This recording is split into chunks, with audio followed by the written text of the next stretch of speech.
الحمدللہ نحمدہ ونصلی علی رسولہ الکریم. آج ہم نے 8واں پارہ پڑھا ہے. کل بھی بیان تھوڑا لمبا ہو گیا تھا تو آج تھوڑا سا مختصر کروں گا میں.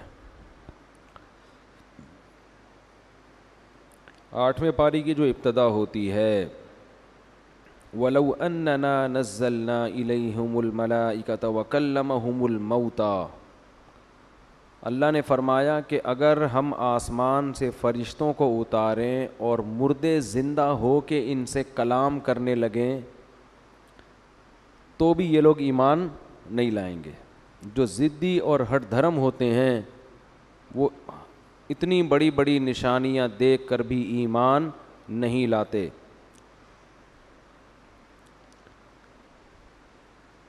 اللہ نے اس پارے میں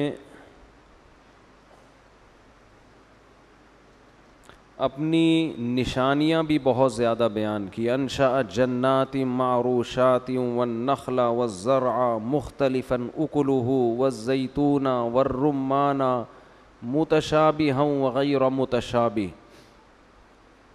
کہ وہ اللہ ہی ہے, یہ خود سے نہیں ہو رہا. جب آتا ہے نا وہو الذی, ہوا کا معنی ہوتا ہے وہ, الذی وہ ایسا ہے, وَهُوَ الَّذِي أَنشَأَ وہ اللہ ہی تو ہے جس نے تمہارے لیے مختلف طرح کے باغات پیدا کیے, وَالنَّخْلَ وَالزَّرْعَ کھجور پیدا کیے, کھجور کے باغات, کھیتیاں پیدا کیں جن کے ذائقے مختلف ہیں, اور وَالزَّيْتُونَ وَالرُّمَّانَ زیتون پیدا کیا اس نے. اب دیکھو مٹی, گوبر, کھاد, پانی کے ملاپ سے تیل کتنا بہترین پیدا ہو رہا ہے اس کی ٹہنیوں کے اندر اور پھل کے اندر. حالانکہ زمین سے تیل نکالنے کے لیے کتنے 100 کلومیٹر نیچے جانا پڑتا ہے پھر جا کے تیل نکلتا ہے, لیکن اللہ اپنی قدرت سے درخت کے اندر تیل پیدا کر دیتے ہیں, اور کتنا بہترین تیل صحت کے لیے. والرمان فرمایا انار پیدا کیا. سورہ انعام میں اللہ نے فرمایا تھا انظروا الی ثمرہ, ذرا اس کے پھلنے کو تو اور پھل کو تو دیکھو اور اس کے پکنے کے منظر کو تو دیکھو. یہ کیا آٹومیٹک ہو رہا ہے بھائی؟ کون دنیا کا بے وقوف ہے جو یہ کہے گا کہ یہ خود بخود ہو رہا ہے؟ اس کی میں ایک مثال دیتا ہوں کہ دیکھو رمضان تھا, یہ مائک کی آواز تھوڑی کنٹرول کریں, گونج رہی ہے بہت زیادہ, اس کو کم کریں تھوڑا سا. رمضان کا مہینہ تھا, آپ کہیں سفر پہ جا رہے ہو اور راستے میں افطار کا ٹائم ہو گیا, مجبوری میں آپ نے سائیڈ پہ گاڑی روکی. اب اس وقت آپ کی سب سے بڑی ضرورت کیا ہے؟ بولو. پکوڑے. اس وقت آپ کی سب سے بڑی ضرورت کیا ہے؟ میری تو ضرورت پکوڑے ہیں, آپ کا مجھے پتہ نہیں.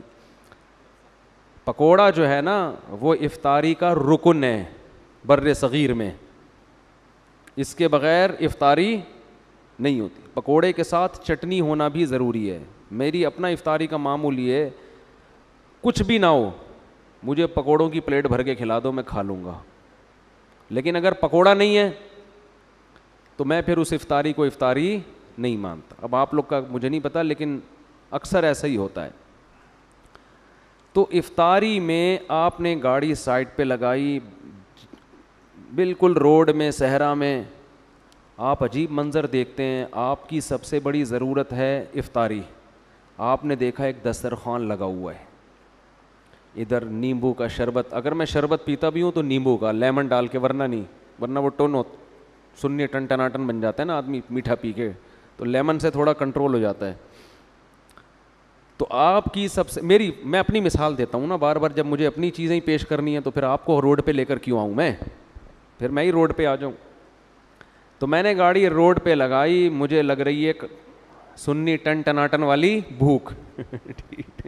ٹھیک ہے, مجھے سنی ٹن ٹناٹن والی کیا ہوتا ہے نا, میں ہوں سنی ٹن ٹناٹن, تو مجھے ٹن ٹناٹن قسم کی بھوک لگ رہی ہے جو سب کو لگتی ہے افطاری میں, اور مجھے چاہیے لیمن کا شربت, اور مجھے چاہیے پودینے کی چٹنی اور پکوڑے، یہ لوازمات. اس کے علاوہ کھجور تو وہ تو بہت زبردست چیز ہے.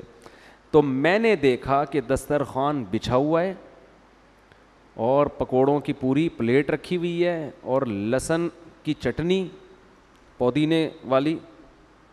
اور تو میں اس لیے بتاتا ہوں کہ ایک ہی تیر سے دو شکار. کبھی کوئی افطاری کی دعوت کرے نا تو وہ اس میں یہ بھی گریوی میں بہت سے میں مسالے والی بریانی والا جب سے بیان کیا ہے, جب بھی کوئی بریانی کھلاتا ہے مسالے والی, مزہ آ گیا. ہوٹل میں جاؤ تو مسالہ ڈال کے لاتا ہے, ورنہ پہلے نا وہ سفید سفید چاول لے کر آتے تھے. مفتی صاحب ہیں, لوگ سمجھتے ہیں جو ان کے خیال میں جو نیک ہوتا ہے نا وہ پرہیزی کھانے کھاتا ہے. یہ لوگوں کا ایک تصور ہے کہ مفتی صاحب ہیں یہ تو ابلے ہوئے چاول کھائیں گے. بھائی اس کا فضول بات بھائی. تو آپ نے کیا کیا, میں نے دیکھا کہ دسترخوان بچھا ہوا ہے, پکوڑوں کی پوری پلیٹ, بہترین کھجوروں کی پلیٹ اور شربت, اور اللہ بھلا کرے اور کیا ہونا چاہیے بھائی افطاری میں, سموسے اور نہیں جام شیرینی, اور جو ہے تھوڑا بہت کوئی سالن روٹی بھی رکھا ہوا ہے. ارے میں تو خوشی سے پاگل نہیں ہو جاؤں گا.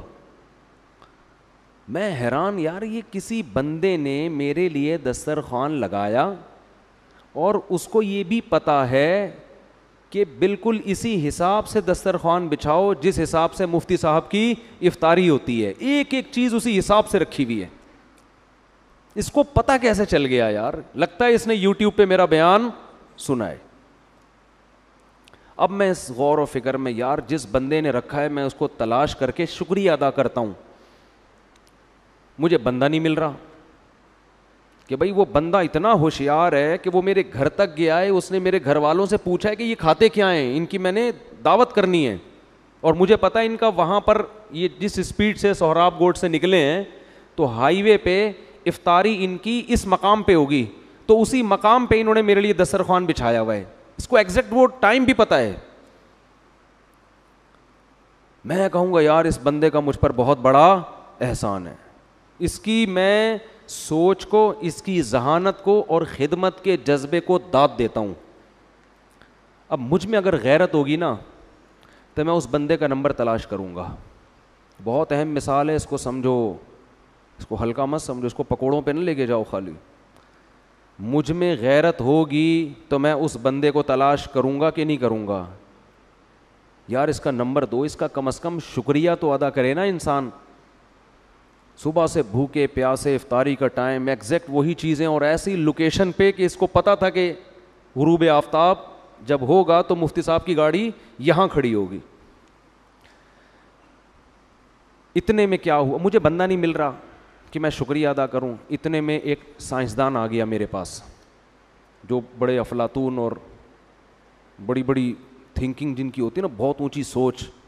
وہ لمس یونیورسٹی کے پروفیسر تھے, فرض کر لو کوئی سائنٹسٹ تھے اور یونیورسٹی میں بہت بڑی پوسٹ پر ہیں. ان کا فون آیا, میں نے کہا حضرت ایسے دسترخوان, اور میں تو حیران ہو گیا بھائی, واہ واہ واہ, مجھے بندہ نہیں مل رہا. انہوں نے کہا بھائی ضروری نہیں ہے کہ یہ کسی بندے نے بچھایا ہو, یہ ضروری بولو نا نہیں. ایکچولی ہم ہر چیز کو سائنس کی روح سے دیکھتے ہیں. ہم ہر چیز کو کس روح سے دیکھتے ہیں؟ سائنس کی روح سے.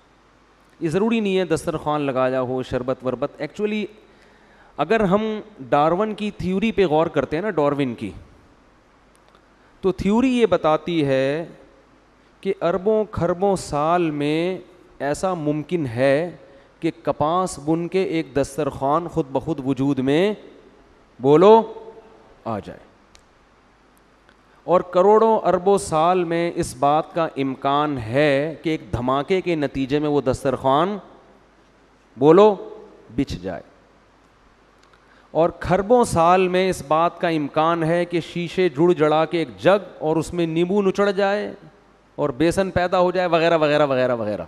آگے جب پھینکنی ہے تو کیا آدمی ممبر پہ بیٹھ کے اس کو بتائے یار. تو اس لیے آپ کو یہ تلاش کرنے کی ضرورت نہیں ہے کہ یہ دسترخوان کس نے بچھایا ہے. یہ ایک سائنسدان گزرا ہے, اس کی تھیوری ہے جس میں آٹومیٹیکلی بھی خود بخود بہت سارے کام ہو جاتے ہیں. میں مان لوں گا, بولو نا یار. میں کہوں گا یار اگر دسترخوان نے بچھنا تھا, پوری دنیا پڑی ہے, کہیں بھی بچھ جاتا. سب سے پہلی بات, ادھر ہی آ کے کیوں بچھائے؟ اس کو کس نے بتایا کہ میرا روزہ اس ٹائم پہ یہاں افطار ہوگا؟ نمبر 2, اس میں وہ تمام چیزیں کیوں آئی ہیں جن کی مجھے اس وقت ضرورت ہے, جو بالکل میرے حساب سے. لا الہ الا اللہ, خدا کی قسم اس سے زیادہ عجیب کام ماں کے پیٹ میں ہو رہے ہوتے ہیں جب بچہ بن رہا ہوتا ہے. پورے بچے کا اسٹرکچر تیار ہو رہا ہے, آنکھ, ناک, کان, دل, دماغ, جگر, ہر چیز. اور ادھر بچہ دنیا میں آیا اور ماں کی چھاتی میں دودھ پیدا ہو گیا. جیسے ادھر افطاری کا ٹائم ہوا نا, اور دسترخوان پہ کیا رکھے ہوئے ہیں؟ پکوڑے. بھائی یہ آٹومیٹیکلی اگر ہو رہا ہوتا تو یہ بچے کے پیدا ہوتے ہی ماں کی چھاتیوں میں دودھ کیوں آ رہا ہے؟ پیدا ہونے سے پہلے کیوں نہیں آ رہا ہے بھائی؟ میں کہوں گا نا یونیورسٹی کے پروفیسر سے کہ اگر یہ دسترخوان خود سے بچھا ہے تو 2 گھنٹے پہلے بچ جاتا نا. ادھر میری گاڑی ادھر آ کے ٹھک کر کے رکی اور ادھر وہیں پہ ایگزیکٹ اسی ٹائم پہ کیوں ہے یہ؟ اس کا مطلب جس نے یہ دسترخوان بچھایا ہے اس کو میری ضرورتوں کا علم ہے. دسترخوان پہ پکوڑوں کا سج جانا اتنا عجیب نہیں ہے جتنا بچے کے پیدا ہوتے ہی اس کی ضرورت کے لیے ماں کی چھاتیوں میں فوراً دودھ کا اتر جانا, اس سے زیادہ عجیب ہے. کیونکہ مجھے پکوڑوں کی اتنی ضرورت نہیں ہے جتنی بچے کو پیدا ہوتے ہی دودھ کی ضرورت ہے. جس حساب سے بچہ پیدا ہو رہا ہے اسی حساب سے اسی کوانٹٹی اور کوالٹی کے حساب سے ماں کی چھاتیوں میں دودھ آ رہا ہے. ایسے موقع پہ بچے کو چاہیے کہ جب وہ بڑا ہو جائے تو وہ غور کرے کون تھا جس نے پیدا ہوتے ہی میری ماں کی چھاتیوں میں دودھ پیدا کر دیا. وہ تلاش کرے اس رب کو جو یہ کام کر رہا ہے. اگر وہ رب کو تلاش نہیں کرتا اور وہ کہتا ہے یہ خود بخود ہوا ہے, تو اللہ کی قسم اس سے بڑا ناشکرا دنیا میں کوئی بھی نہیں ہے. نہیں آ رہی بات میرا خیال ہے. اور ادھر تو ایک اتفاقی واقعہ کہ میں غروب آفتاب کے وقت ہائی وے پہ ایک جگہ پہنچا ہوں اور میرے لیے دسترخوان سج گیا. اس ایک واقعے کو آپ اتفاقی ماننے کے لیے تیار نہیں ہو. ادھر کروڑوں انسان پیدا ہوتے ہیں, ہر انسان کے پیدا ہوتے ہی ماں کی چھاتیوں میں اس کی افطاری کا انتظام موجود ہوتا ہے, اور اسی وقت ہوتا ہے جب بچہ پیدا ہوتا ہے. اور جو مجھے افطاری میں میری ریکوائرمنٹ تھی نا وہ ساری چیزیں رکھی ہوئی ہیں. بچے کی جو ریکوائرمنٹ ہوتی ہیں وہ تمام چیزیں ماں کے دودھ میں موجود ہوتی ہیں. اس کا مطلب یا تو یہ دودھ بڑا سمجھدار ہے, اسے پتہ ہے کہ میں نے کب پیدا ہونا تھا, یا ماں بڑی ذہین ہے, بڑی کلاکار ہے کہ اس کو پتہ ہے کہ میں نے اب روٹی سے دودھ بنانا ہے, یا بچے کی کھوپڑی بڑی تیز ہے, وہ آنے سے پہلے آرڈر دے کے دودھ کا انتظام کر رہا ہے. اگر یہ تینوں یہ کام نہیں کر رہے اس کا مطلب کوئی اور ذات ہے جسے انسان کی ضرورتوں کا علم ہے.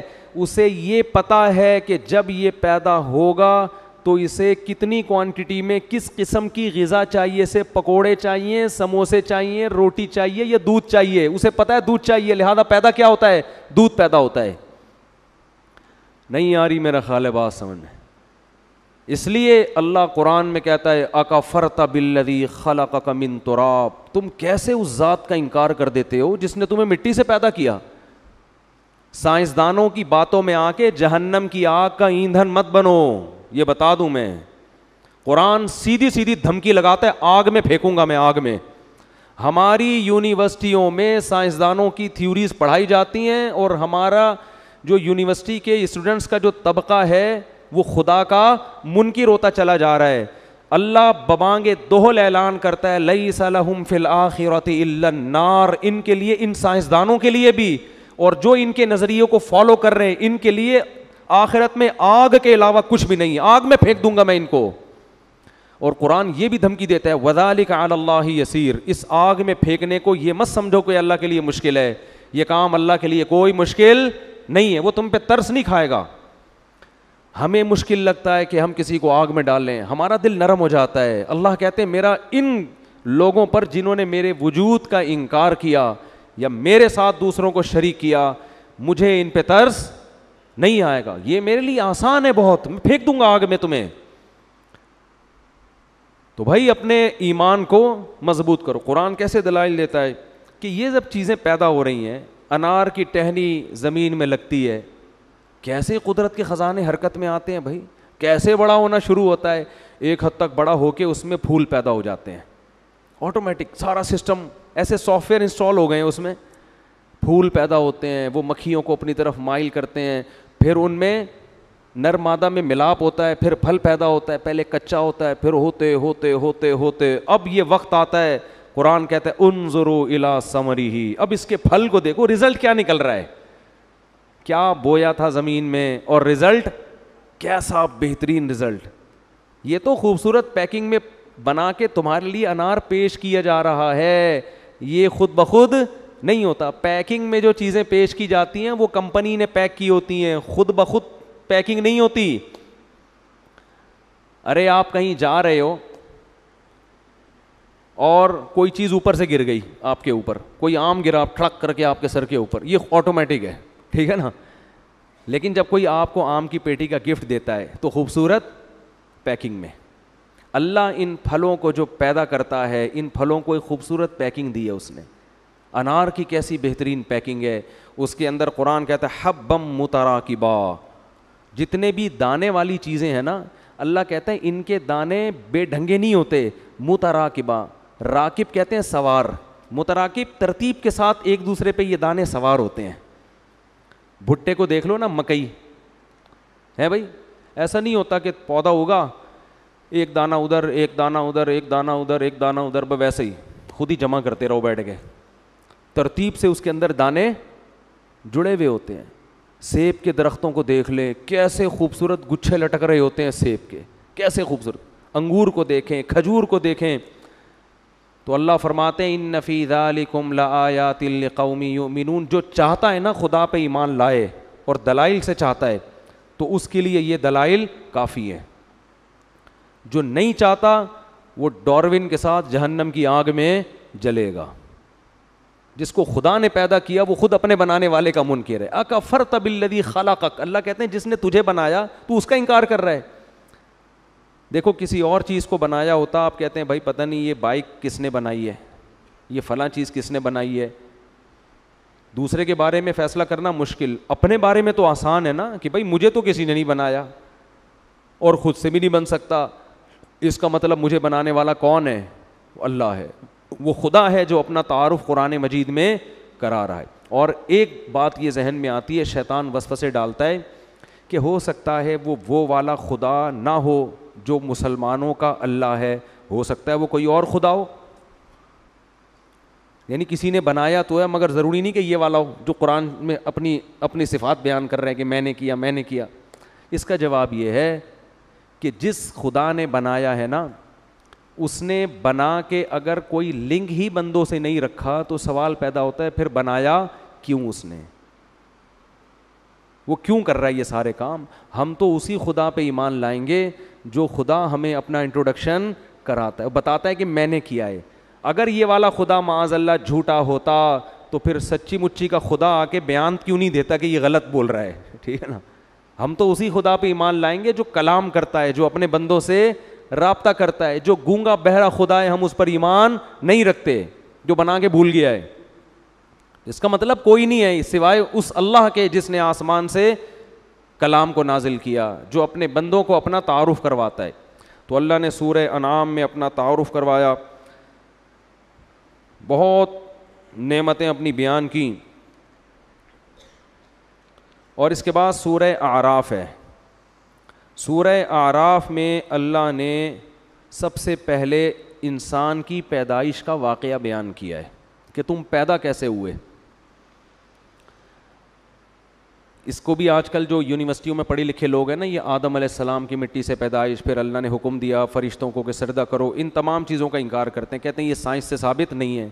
یہ دنیا کی سب سے بڑی بے وقوفی ہے کہ جو چیز سائنس کی فیلڈ نہیں ہے وہ بھی کس کے پہ ڈالی جائے, سائنس سے.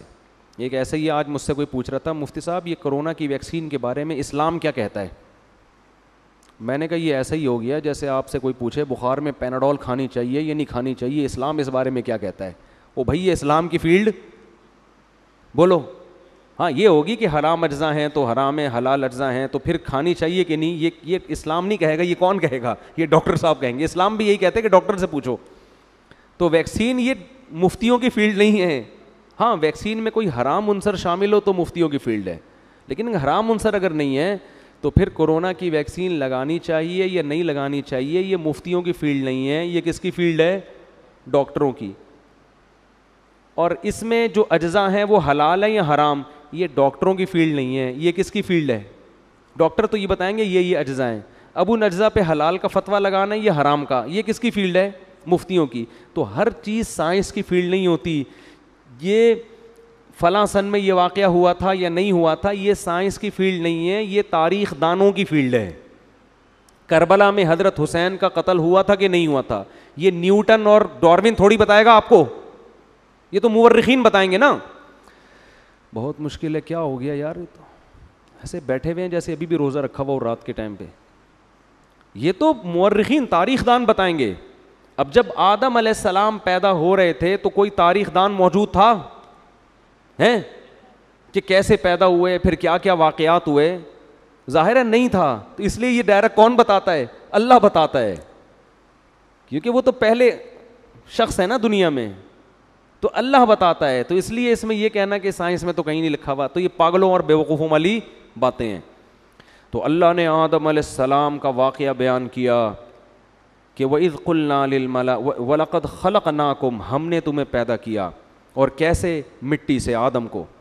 پھر ہم نے آدم فرشتوں کو حکم دیا کہ آدم کو سجدہ کرو. یہ ہمیں دنیا میں جب لایا جا رہا ہے تو ہمیں پروٹوکول دیا جا رہا ہے. اور جو آدم کو نہیں مانتے، جو کہتے ہیں بندر سے انسان بنائے، انہوں نے انسان کو پروٹوکول بولو نہیں دیا. انہوں نے تو انسان کی ایک اتفاقی حادثے کا نتیجہ ہے وہ تو پھر انسان کی قابل عزت تھوڑی ہوا. ہمیں بتایا جا رہا ہے کہ انسان جب دنیا میں آیا بڑے اہتمام کے ساتھ آیا تھا، وہ ایسے ہی نہیں آ گیا. ساری مخلوق نے اس کو، آدم کو سجدہ کیا. شیطان اڑ گیا. اللہ نے کہا کہ تو نے سجدہ کیوں نہیں کیا؟ قال انا خیر منہ، میں اس سے بہتر ہوں. خلقتنی من نار، تو نے مجھے آگ سے بنایا اور اسے مٹی سے بنایا. آگ مٹی کو سجدہ نہیں کر سکتی. قرآن کہتا ہے ہم نے کہا فاہبط منہا، دفع ہو جا یہاں سے، نکل جا یہاں سے. تجھے اس کی اجازت نہیں ہے کہ میرے حکم کے سامنے تو تکبر کر. انک من الصاغرین، آج سے تو میری نظر سے گر گیا ہے. بجائے توبہ کرنے کے شیطان نے کہا انظرنی الی یوم یبعثون، اے اللہ مجھے قیامت تک کے لیے زندگی دے دے. اللہ نے فرمایا انک من المنظرین، میں تجھے قیامت سے پہلے موت نہیں دوں گا، کر لے جو کرنا ہے. قال فبما اغویتنی، اے اللہ اس آدم کی وجہ سے تو نے مجھے گمراہ کیا ہے. لأقعدن لهم صراطک المستقیم، جب بھی یہ آدم سیدھے راستے پہ چلے گا میں اس راستے کے سامنے آ کر بیٹھ جاؤں گا، نہیں چلنے دوں گا. یہ جیلسی، حسد اس کی وجہ سے ہوا، اس کی وجہ سے حسد میں آ گیا. ثم لآتینہم من بین ایدیہم، اے اللہ یعنی چیلنج کر رہے اللہ کو، میں اس کے سامنے سے بھی آؤں گا، اس کے پیچھے سے بھی آؤں گا، دائیں سے بھی آؤں گا، وعن شمائلہم، بائیں سے بھی آؤں گا. ولا تجد اکثرہم شاکرین، اے اللہ ان میں سے اکثر کو تو دیکھے گا کہ وہ تیرے شکر گزار نہیں بنیں گے. 100% کا تو میں چیلنج نہیں کرتا، لیکن اکثریت کو جہنم میں پہنچا کے چھوڑوں گا. کیسے چیلنج کر رہا ہے؟ یہ نہیں کہہ رہا کہ میں سب کو گمراہ کرنے کی کوشش کروں گا، نہ رزلٹ بتا رہا ہے. یہ ایسے ہے جیسے کوئی آپ کو کہہ کر گئے کہ یار فلاں دہشت گرد ہے، اس سے لڑنا ہے. ایک طریقہ دھمکی کا یہ ہوتا ہے کہ میں اب تو نہیں چھوڑوں گا اس کو. ایک طریقہ ہوتا ہے کہ آپ دیکھ لینا کل صبح اخبار میں اس کی رپورٹ آ جائے گی، یعنی خبر بتا رہے ہوتے ہیں نا کہ بس یہ سمجھو کہ یہ کام ہے بھائی ہو گیا، بس سمجھو کہ یہ بس آپ نے مجھے کہہ دیا نا کل صبح اخبار میں آ جائے گا وہ. یہ طریقہ ہوتا ہے بڑی دھمکی کا. تو شیطان یہ نہیں کہہ رہا کہ میں سب کو گمراہ کروں گا، شیطان کہہ رہا ہے اللہ میں خبر پیش کر رہا ہوں لا تجد اکثرہم شاکرین، اکثر لوگوں کو تو دیکھے گا کہ وہ شکر گزار نہیں ہے. اور قرآن کہتا ہے وَلَقَدْ صَدَّقَ عَلَيْهِمْ إِبْلِيسُ ظَنَّهُ، شیطان نے جو دعویٰ کیا تھا نا اس دعوے میں شیطان نے اپنے آپ کو سچا پایا. اکثریت کو شیطان جہنم کا ایندھن بنا چکا ہے. جب شیطان نے یہ کام کیا اللہ نے کہا اخرج منہا مذءوما مدحورا, نکل جا یہاں سے ذلیل ہو کر اور دھتکارا ہوا ہو کر, یعنی بجائے توبہ کرنے کے اور چیلنج پہ چیلنج کر رہا ہے. اور پھر اللہ نے فرمایا اللہ من تبعک منہم, ٹھیک ہے میں نے تجھے لوگوں میں چھوڑ دیا تو ان کو گمراہ کر, لیکن میں تجھے بتاؤں کہ جو تجھے فالو کریں گے لَأَمْلَأَنَّ جَهَنَّمَ مِنْكُمْ أَجْمَعِينَ, تجھ سمیت ان لوگوں کو تیرے ساتھ جہنم میں ڈال کے جہنم کو میں بھر دوں گا. میں بھی جہنم بھرنے میں بخل سے کام نہیں لوں گا, لیکن میں یہ بات تیری لوگوں کو بتاؤں گا ضرور کہ وہ تمہارے پیچھے پڑا ہوا ہے. اس کے بعد اللہ نے آدم علیہ السلام سے, ادھر تو اللہ کا مکالمہ کس سے چل رہا ہے بھائی, شیطان سے, چل جا تجھے مہلت دی, پنجہ آزما تو جا کے. ادھر اللہ نے آدم علیہ السلام سے خطاب کیا وَيَا آدم, اور اے آدم اسکن انت وزوجک الجنہ, تو اور تیری بیوی دونوں کہاں زندگی گزارو, جنت میں, جنت میں عیش و عشرت کرو. اور فَكُلَا مِنْ حَيْثُ شِئْتُمَا, تم دونوں کو میں کہہ رہا ہوں پوری جنت تمہارے لیے میں نے حلال کر دی, جہاں سے کھاؤ چاہو کھاؤ پیو. وَلَا تَقْرَبَا هَٰذِهِ الشَّجَرَةَ, یہ والا جو درخت ہے کھانا تو دور کی بات, اس کے قریب بھی مت جانا, اس کے قریب بھی مت جانا. فَتَكُونَا مِنَ الظَّالِمِينَ, دونوں ظالمین میں سے ہو جاؤ گے. فوس شیطان آ گیا, اس نے کیسا ہوشیار ہے, چلو پہلے آدمی کو چھوڑ دیتا, یہ کل سے میں اپنا کام ابھی تھوڑا ریسٹ کر لوں, ابھی تو دھمکیاں ومکیاں چلی ہیں, ذرا ایک ہفتہ ریسٹ کرتا ہوں, تھوڑا آرام کرتا ہوں, اس کے بعد پھر جو ہے کوشش کریں گے. ویژنری لوگ جو ہے نا وہ ریسٹ نہیں, چاہے اچھا ویژن ہو چاہے برا ویژن, اس سے پتہ چلتا ہے. اور شیطان اس میں کامیاب بھی ہوا.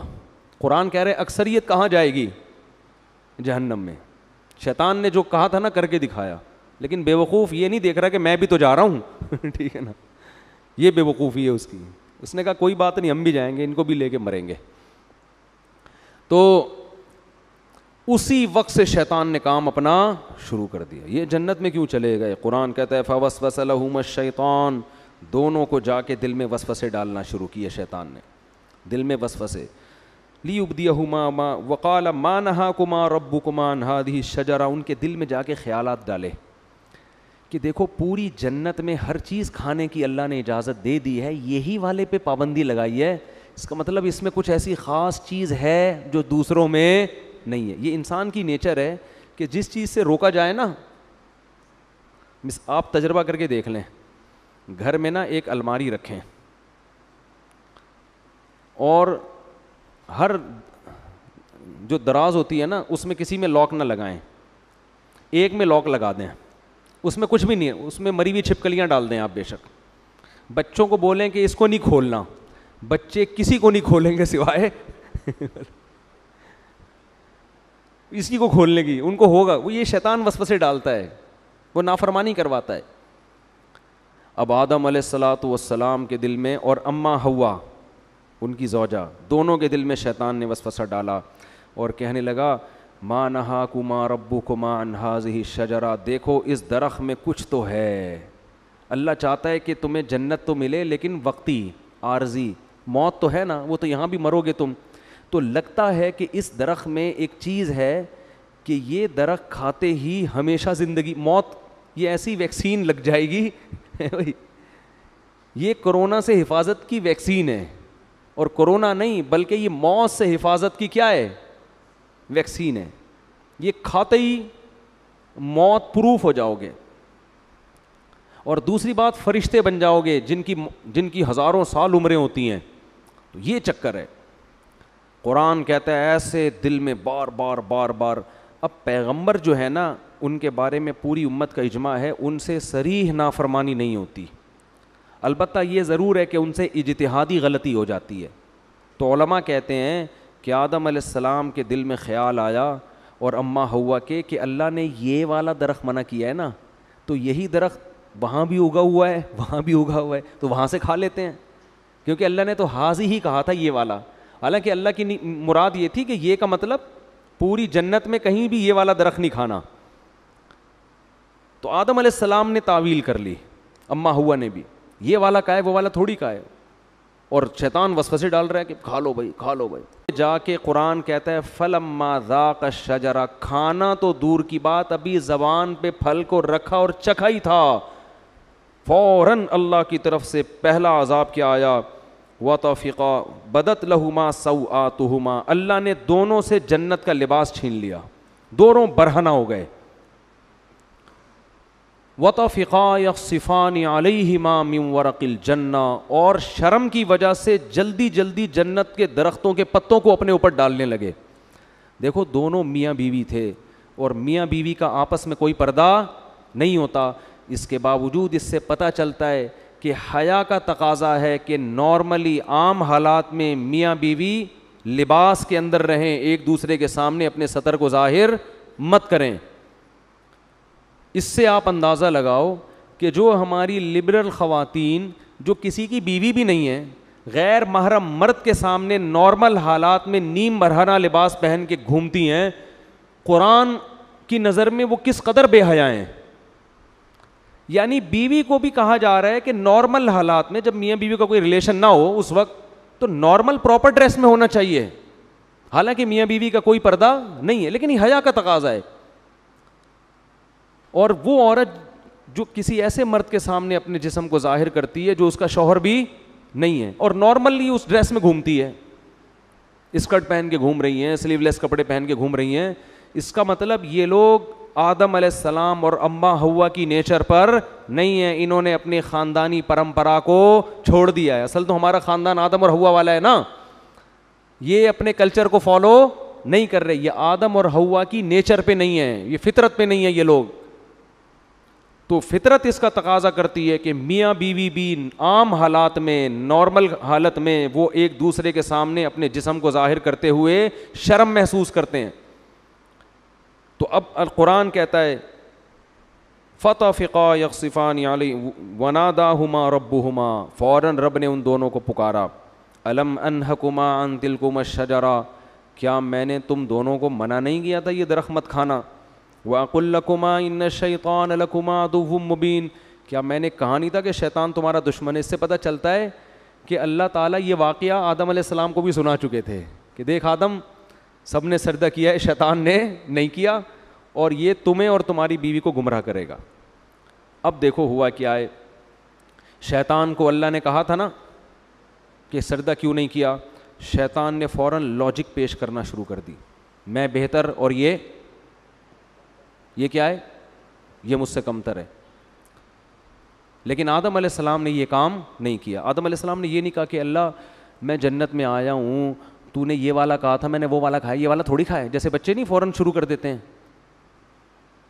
فوراً عذر پیش کرنا شروع کر دیتے ہیں, میں نے یہ والا تھوڑی, میں نے تو وہ والا کھایا ہے. اور دوسری بات یہ کہ ایک دفعہ کھا لیا نا, ابھی کھایا کہاں ہے, وہ تو چکھا ہی تھا ٹھیک ہے نا, کھایا کہاں ہے, ابھی تو زبان پہ رکھا تھا, کھانے دیا کہاں تو نے. دوسری بات یہ کہ اللہ جب تو نے پوری جنت میرے لیے حلال کر دی تو ایک درخت پہ پابندی لگانے کا کوئی فلسفہ میری سمجھ میں آتا ہے نہیں. ٹھیک ہے آئندہ میں احتیاط کروں گا, نہیں کھاؤں گا, لیکن یہ مائنڈ میں آنے والی بات ہے نہیں آ رہی بات. آج یہی ہو رہا ہے نا, شریعت عورت کو حکم دے رہی ہے پردہ کرو. خواتین کہتی ہیں ایکچولی پردے کی معاشرے میں ضرورت کیا ہے, مرد کی آنکھوں میں حیا ہونی چاہیے. یہ ان لوگوں کا کام ہے جن کے دلوں میں خدا کا خوف نہیں ہے, جیسے کہ شیطان کے دل میں نہیں تھا. اللہ نے حکم دیا, نبی نے حکم دیا داڑھی بڑھاؤ, رکھ لو بھائی داڑھی, نہیں رکھتے توبہ استغفار کرو. نہیں, ایکچولی وہ تو اس دور کا کلچر تھا, ایکچولی وہ تو یوں تھا, ایکچولی وہ تو یوں. اسلام کو داڑھی میں تھوڑی پورا اسلام رکھا ہوا ہے. اصل تو انسان کا کردار اچھا ہونا چاہیے, اخلاق اچھے ہونے چاہیے, دل نہ دکھاؤ. اور بھائی داڑھی رکھنا فرض ہے. اللہ نے موسیٰ علیہ السلام کو کوہ طور پہ بلا کے حکم دیا تھا کہ یہودیوں سے کہیں داڑیاں رکھیں, داڑھی مت کٹائیں. ہمارے نبی کی بخاری مسلم کی حدیث ہے, یہود و نصارہ کی مخالفت کرو, داڑھی بڑھاؤ. تمام پیغمبروں کی داڑیاں تھیں, تمام پیغمبروں کی. لیکن آپ دیکھ لو ہمارا لبرل طبقہ ایکچولی یوں ہے, اچھے دل میں ہو, داڑھی اندر ہونی چاہیے, اندر نہیں باہر بھی ہونی چاہیے داڑھی اندر کا کوئی فائدہ نہیں ہے, باہر داڑھی پراپر ہونی چاہیے. نہیں رکھی جاتی توبہ استغفار کرو, اللہ سے مانگو. اللہ کے حکم کو تبدیل مت کرو. تو ہر چیز میں ایسا ہی ہو رہا ہے کہ پردے کے معاملے میں آپ دیکھ لو, اور دوسری شادی میں بھی یہی ہو رہا ہے. بات آ گئی ہے تو جلدی سے تھوڑی سی کر کے نکلتا ہوں آگے. بھائی 4 شادیوں کی اللہ نے مرد کو اجازت دی ہے کہ اگر وہ عدل کر سکتا ہے تو کرے. ایکچولی وہ اصل میں وہ تو اس دور میں جنگوں میں مرد اتنے شہید ہو جاتے تھے, ایکچولی اس دور میں آدمی میں کہاں. بھائی اللہ کا اجازت ہے تو اس کا مطلب اجازت ہے, کسی کا باپ بھی اس اجازت کو ختم نہیں کر سکتا. جاؤ ایسی کی تیسی, ہے تو ہے, اس میں کون سی شرمندگی کی بات ہے بھائی, اللہ نے اجازت دی ہے, دیٹس آل. عدل کرنا نہ کرنا اس کی ذمہ داری ہے نا, جو کر رہا ہے. نہیں کرے گا تو اللہ پکڑے گا اس کو. ہر چیز میں اسلام نے حکم دیا جلدی شادی کرو بالغ ہوتے ہی. ایکچولی اس دور میں اتنے مسائل ہیں, ایکچولی بچہ نہ سمجھی, شادی کوئی گڑیوں کا, یہ باتیں ہو رہی ہوتی ہیں معاشرے. ابھی میرا وہ کلپ آیا ہے, لوگوں نے اس کو بھی ایک مزاحیہ اس میں لے گئے ہیں کہ اللہ کرے مفتی طارق مسعود صاحب وزیر اعظم بن جائیں. میں نے کہا نا میں وزیر اعظم بنا تو میں ڈنڈے سے مار مار کے شادیاں کراؤں گا. تو نیچے لوگوں نے کہا اللہ کرے جلدی سے میرے وزیر اعظم بننے کا انتظار مت کرو, ویسے ہی کر لو. سمجھ رہے ہو کہ نہیں سمجھ رہے؟ تو نہیں کرتے کوئی بات نہیں ہے, لیکن مانو تو نا. تو جو بھی اللہ کو, سود حرام ہے, خام خواہ میں اس پہ حلال کا لیبل مت لگاؤ سود پر. انشورنس جوا اور غرر ہے, یہ حرام ہے, چاہے انسانیت کو فائدہ ہی ہو رہا ہو. اللہ نے منع کر دیا بھائی, خمر میسر والمیسر والانصاب والازلام, یہ خرید و فروخت کا تجارت کا جائز طریقہ نہیں ہے. حج آپ کو زندگی میں ایک بار کرنا پڑے گا. حج کے پیسے کسی غریب کو کھلاؤ گے تو حج ادا نہیں ہوگا. قربانی سے ہوگی. لوگ کہتے ہیں قربانی کے پیسے سے کسی لڑکی کو جہیز دے دو, جہیز دینے سے جہیز کا ثواب مل جائے گا.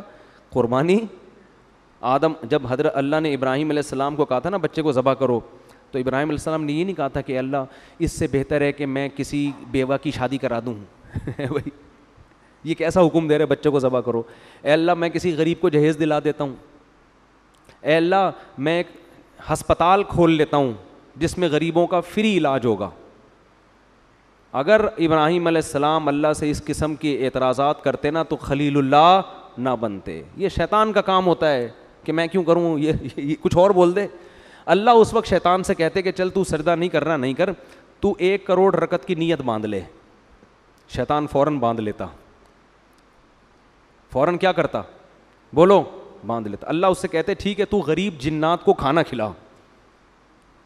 وہ بھی جن تھا نا, تو غریب جنات کو کیا کھلا, کھانا. شیطان دبا کے کھلاتا کیونکہ وہ بڑا عبادت گزار تھا.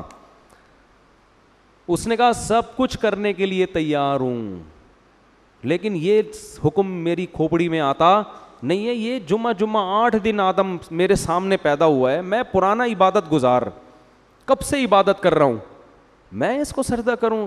یہ بات ساڑی عقلچ بولو نہیں آتی. یعنی اللہ کو سمجھائے گا کہ تو نے, اب یہ دیکھو لوگ کہتے ہیں نا لڑکی کا آدھا حصہ کیوں ہے, لڑکے کا ڈبل کیوں ہے. اس کا مطلب آپ اللہ کو مشورے دے رہے ہو کہ اس نے بہن کا آدھا کیوں رکھا اور بھائی کا ڈبل کیوں رکھا. خواتین سے ہم کہتے ہیں مرد گھر کا سربراہ ہے, آپ کو اس کی اطاعت کرنی ہے. خواتین کہتی ہیں کیوں, فوراً کہتی ہیں کیوں, یہ اس میں کیا ہے, یہ اس کو میں سربراہ مانوں, میں اس کی اطاعت کروں, یہ مجھ سے پوچھ کے گھر سے باہر جاتا ہے جو میں اس سے پوچھ کے جاؤں. بھائی مرد کو اللہ نے پابند نہیں کیا ہے کہ وہ بیگم کو جہاں بھی جائے بتا کے جائے. عورت کو پابند کیا ہے کہ جب وہ گھر سے نکلے گی میاں کو بولو بتا کے جائے گی. ہاں مرد بھی اگر بتا کے جاتا ہے تو ایک اچھا میاں کہلائے گا وہ مارکیٹ میں, جو آج کل شارٹ ہیں.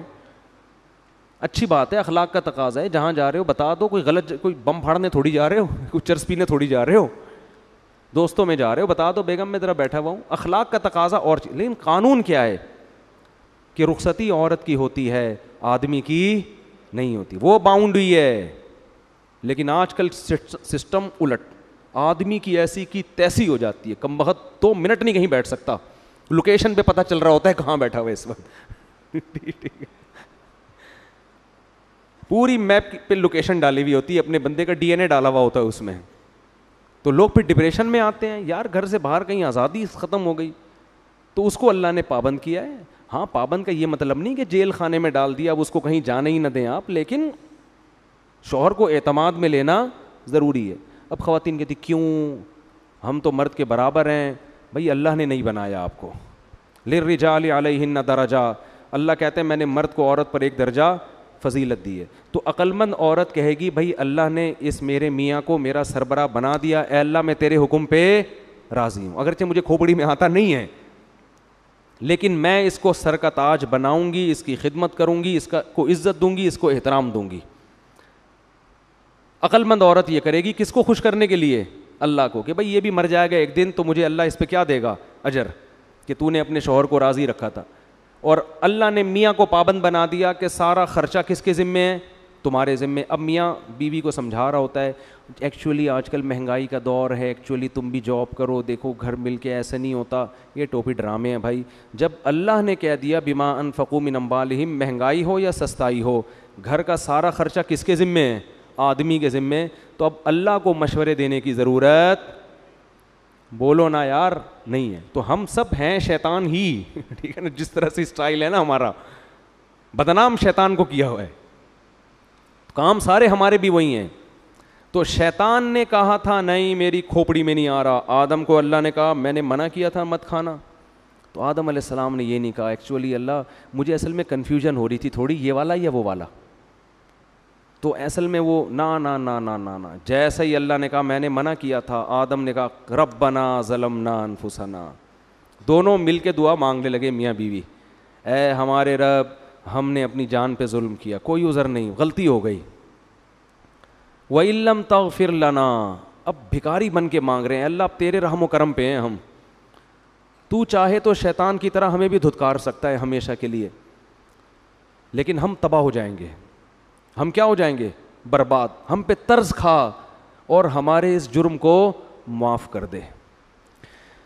اللہ کو یہ کلمات اتنے پسند آئے, قرآن کہتا ہے ثم اجتباہ ربہ فتاب علیہ وہدا, 3 احسان کی اللہ نے آدم پر. ایک اجتباہ, آدم کو کی دوبارہ ویسے ہی سلیکشن ہو گئی جیسے پہلے, جیسے کسی عہدے سے برطرف کر دیا جاتا ہے نا, ایسا جو صاحب کو نکال دیا فوراً وہ عہدہ کیا ہو گیا؟ بحال. تو اللہ کی نظر میں آدم کا جو مقام تھا نا اس غلطی سے پہلے, اللہ کہتے ہیں اجتباہ, وہ مقام میں نے آدم کو دوبارہ دے دیا.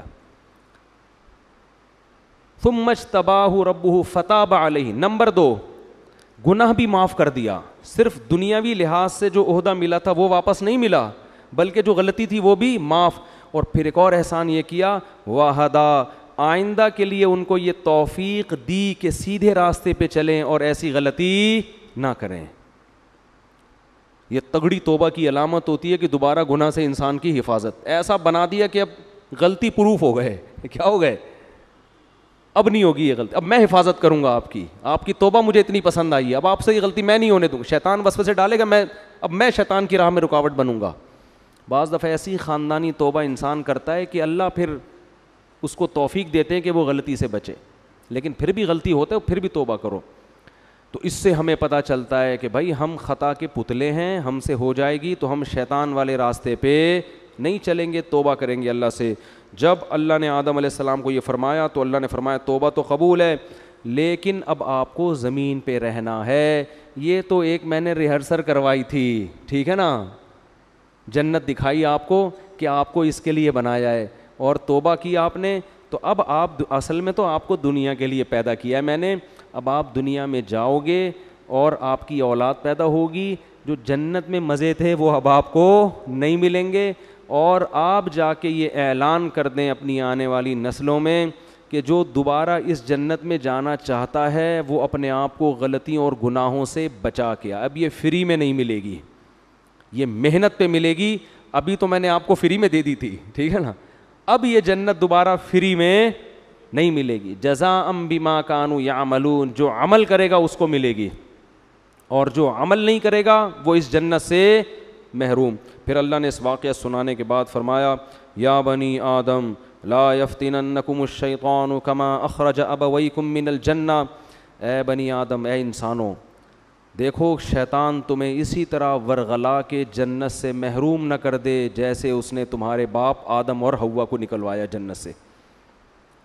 سمجھ میں آ رہی ہے بات کہ نہیں آ رہی؟ اللہ ہمیں تنبیہ کر رہے ہیں کہ آدم کو تو جنت میں جاتا ہی پیچھے پڑ گیا تھا, تو تم بھی جب بالغ ہوتے ہو نا اور احکام کے مکلف ہوتے ہو, اسی وقت شیطان تمہارے پیچھے پڑ جاتا ہے. اور اللہ نے فرمایا انہو یراکم ہوا وقبیلہ من حیث لا ترونہم, شیطان اور اس کے شتونگڑے یہ تمہیں اس طرح سے دیکھ رہے ہیں کہ تم اس شیطان کو دیکھ نہیں سکتے, یہ تمہیں نظر نہیں آتا. اس میں اللہ نے جواب بھی دے دیا کہ ہو سکتا ہے یونیورسٹی کے کسی پروفیسر کو اعتراض ہو کہ وہ شیطان ہے کہاں, ہمیں تو نظر آ نہیں رہا. تو اللہ نے فرمایا کہ وہ تمہیں نظر نہیں آئے گا لیکن شیطان کو تم نظر آ رہے ہو. یہ ایک حقیقت ہے, ہر چیز سائنس ٹریس نہیں کر سکتی. شیطان مادی چیز نہیں ہے, اور سائنس کا جو ٹاپک ہے نا وہ مادی چیزوں پہ ہے. بہت سی اور اللہ نے ایسی مخلوق پیدا کی ہے جو ہمیں نظر نہیں آتی, وہ ہماری لیبارٹریوں میں ٹریس ہی نہیں ہو سکتی ہے. تو اللہ نے فرمایا انہو یراکم ہوا وقبیلہ, شیطان اور اس کے قبیلہ تمہیں جس طرح سے دیکھ رہا ہے تم اس کو بولو نہیں دیکھتے. اور اللہ نے آگے بس بھی آیت پڑھ کے اپنے بیان ختم کرتا ہوں, فرمایا انا جعلنا الشیاطین اولیاء للذین لا یؤمنون, ہم نے شیطان کو ان لوگوں کا دوست بنایا ہے جن کا آخرت پر ایمان کمزور ہوتا ہے.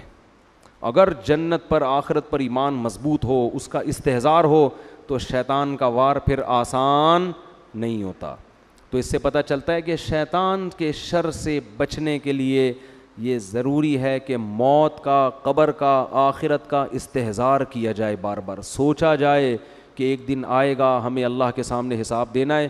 اور اسی سورہ اعراف میں اللہ نے فرمایا کہ جو لوگ آخرت کو بھول کے بیٹھے ہوئے ہیں نا, الیوم ننساہم کما نسوا لقاء یومہم ھذا, آج کے دن ہم ان کو ایسے ہی بھول جائیں گے جیسے یہ دنیا میں حساب کتاب کے دن کو بھول گئے تھے. پھینک دیں گے ہم ان کو آگ میں اور بھول جائیں گے ہم, کیونکہ انہوں نے دنیا میں حساب کتاب کو یہ بھول گئے تھے. تو اس سے پتہ چلتا ہے بھائی کہ ہمیں حساب و کتاب کے دن کو بار بار یاد رکھنا ہے.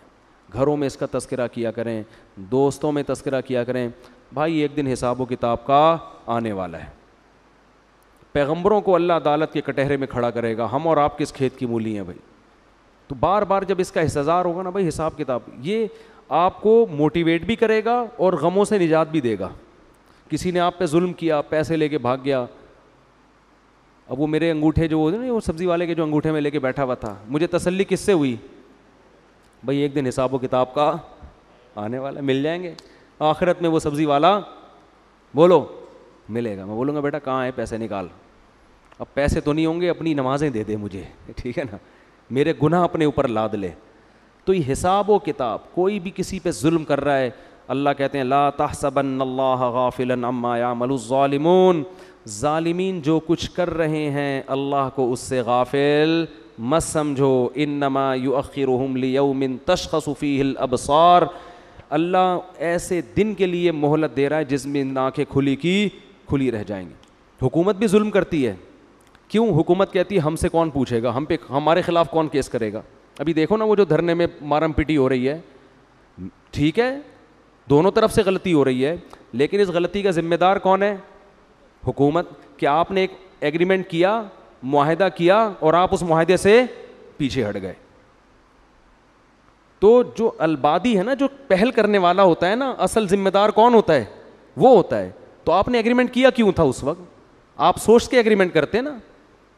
لیکن گورنمنٹ جو ایگریمنٹ کرتی ہے اس کو توڑتی ہے, کیونکہ جب سب لوگ حکومتی سطح پہ حکومت کے ساتھ ہوتے ہیں تو حکومت کو پتہ ہے کہ میرے خلاف کیس کرنے والا کوئی بھی نہیں ہے, جو عدالت کیس کی سماعت کرے گی وہ ہم نے اپنے بٹھائے ہوئے ہیں. تو ایگریمنٹ توڑنا طاقتور کے لیے بہت آسان. تو اللہ قرآن میں کیا فرماتے ہیں کہ لا تحسبن اللہ غافلا, فرعون نے کیا کچھ نہیں کیا تھا. تو اللہ فرماتے ہیں دنیا میں کہیں بھی کسی پہ ظلم ہو رہا ہے تو اللہ کو غافل مت سمجھو. پھر اے اللہ تو حساب لیتا کیوں نہیں ہے؟ اللہ فرماتے ہیں یوم تشخص یؤخرہم, ہم نے ایک ٹائم متعین کیا ہوا ہے. حلیم ہے اللہ, بردبار ہے, جلد باز نہیں ہے. فوراً اگر ہو تو پھر تو سارے انسان کے بچے بن جائیں. کیا خیال ہے بھائی؟ پھر آزمائش تھوڑی ہو, ادھر کوئی زنا کرے ادھر چھت گر جائے اس کے اوپر تو فوراً لوگ زنا چھوڑ دیں. یار ادھر جرم کرو فوراً سزا ملتی ہے, نا نا نا. قرآن کہتا ہے سزا کے لیے ایک دن ہم نے متعین کیا ہوا ہے. اللہ تعالیٰ سے دعا ہے اللہ سمجھنے کی اور عمل کرنے کی توفیق عطا فرمائے. وما علینا الا البلاغ.